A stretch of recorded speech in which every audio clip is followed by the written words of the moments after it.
I just wanted to know if you have any thoughts on recent NATO actions. Recent NATO actions and the protests coming up at the 60th NATO conference. I know you're speaking of that counter-conference. Could be. I give so many talks I can't remember. On the NATO conference? Well, I mean, the obvious question is, why should NATO exist? In fact, you can ask questions about why it should ever have existed, but now, why does it exist? I mean, the theory was, whether you believe it or not, that it was a defensive alliance against potential Soviet aggression. That's the basic doctrine. Well, there's no defense against Soviet aggression, so whether you believe that doctrine or not, that's gone. Now, when the Soviet Union collapsed, there had been an agreement, a recent agreement, between Gorbachev and the U.S. government, then the first Bush administration. The agreement was that Gorbachev agreed to a quite remarkable concession.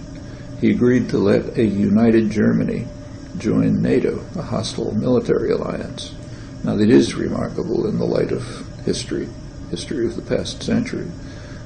Germany alone had virtually destroyed Russia twice, and Germany, backed by a hostile military alliance centered in the most phenomenal military power in history. Now, that's a real threat. Nevertheless, he agreed, but there was a quid pro quo, namely that NATO should not expand to the east, so Russia would at least have a kind of a security zone. And George Bush and James Baker, as Secretary of State, agreed that NATO would not expand 1 inch to the east. Gorbachev also proposed a nuclear-free weapons zone in the region, but the U.S. wouldn't consider that.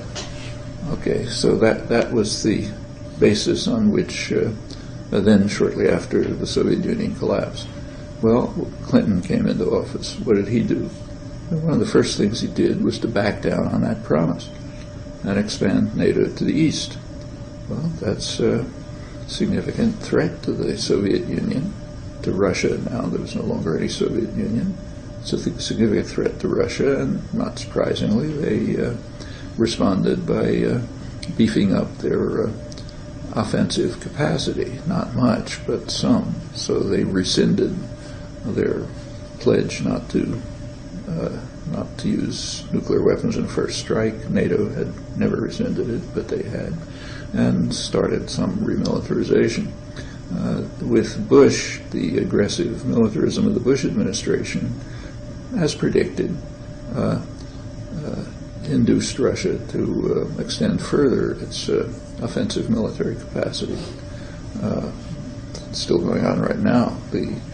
When Bush proposed missile defense systems in Eastern Europe, Poland and Czechoslovakia, that was a real provocation to the Soviet Union. I mean, that was even discussed in U.S. arms control journals, that they would have to regard it as a potential threat to their strategic deterrent, meaning as a first strike weapon.